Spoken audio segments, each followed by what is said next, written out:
How to swap shift on Amazon A to Z. Let's get started. First, open the Amazon A to Z app on your phone and log in using your employee credentials. Tap on the Schedule tab or the calendar icon to view your list of upcoming shifts. Choose the shift you want to swap. If your site allows it, you'll see the option to swap shift or drop shift.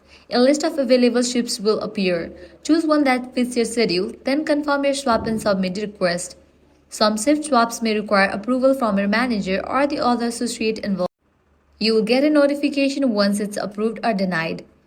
Keep in mind that not all locations or time periods, like peak season, allows shift swaps. If you're unsure, check the HR or your site supervisor.